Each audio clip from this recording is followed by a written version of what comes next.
Welcome to the Saul's Newsstand News Review for July 12, 2019. An op-ed from 60 Plus founder and chairman Jim Martin reads, "A new Social Security shell game." Congressional Democrats and those seeking their party's presidential nomination are proposing all manner of tax increases in the run-up for the 2020 election.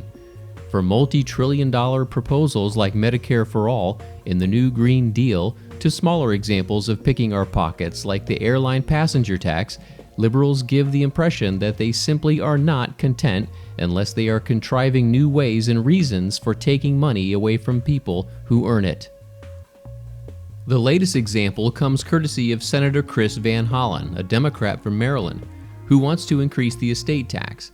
Just 2 years after Congress and the Trump administration provided tax relief by lowering the estate tax, Van Hollen wants to repeal those tax cuts.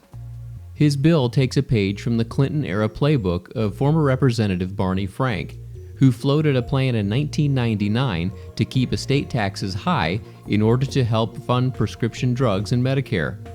Today, Van Hollen says he wants to raise the estate tax to strengthen Social Security by depositing the proceeds of his tax hike into the Social Security Trust Fund. In truth, it's a new twist on an old shell game. Setting aside the moral questions associated with raising the tax burden on grieving families after the death of a loved one, or forcing farmers, ranchers, and small business owners to sell their family legacy in order to pay this death tax, Van Hollen is banking on public ignorance to sell his proposal in Congress. We would encourage you to read the full article by clicking on the link in the description below. An article from Hamodia is entitled, "College Dropout. Will America Abandon the Electoral College to Choose Its Presidents?" With a little less than a year and a half until November 2020, the United States appears closer than ever to abandoning the time-honored system of electors. The most successful branch of this movement is built around the National Popular Vote Interstate Compact, or the NPVIC, a deal among states to award their electors to whichever candidate polls the most votes nationwide. Saul serves as a consultant to the group advocating for states to adopt the NPVIC. A passionate proponent of the compact, he is quick to differentiate between the plan he backs and efforts to do away with the college entirely. Regarding the compact, Anuzis said, "The Interstate Compact is a federalist approach that preserves the Electoral College. It just changes how they are allocated. The founders never debated the current system, and they didn't want it. What the Constitution says is that the state legislatures have the right to choose electors, and what we are proposing is consistent with that." Anuzis went on to say, 4 out of 5 voters live in a state that is decidedly Democrat or Republican, which means that candidates basically ignore at least 40 states. Under the present system, it doesn't have to do with whether your state is big or small.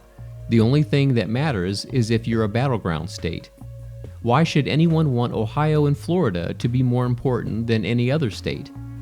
We would encourage you to read the full article by clicking on the link in the description below. And finally, the Associated Press reported, colorful self-made billionaire H. Ross Perot dies at 89. H. Ross Perot, the colorful self-made Texas billionaire who rose from a childhood of Depression-era poverty and twice mounted outsider campaigns for president, has died. He was 89. The cause of death was leukemia, a family spokesman said on Tuesday.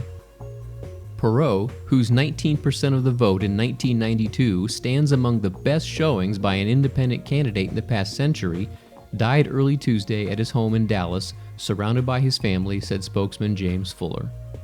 As a boy in Texarkana, Texas, Perot delivered newspapers from the back of a pony. He earned his billions in a more modern fashion, however. After attending the U.S. Naval Academy and becoming a salesman for IBM, he went his own way, creating and building Electronic Data Systems Incorporated, which helped other companies manage their computer networks. Former President George W. Bush said in a statement, "Texas and America have lost a strong patriot." Ross Perot epitomized the entrepreneurial spirit and the American creed. He gave selflessly of his time and resources to help others in our community, across our country, and around the world. He loved the U.S. military and supported our service members and veterans. And most importantly, he loved his dear wife, children, and grandchildren.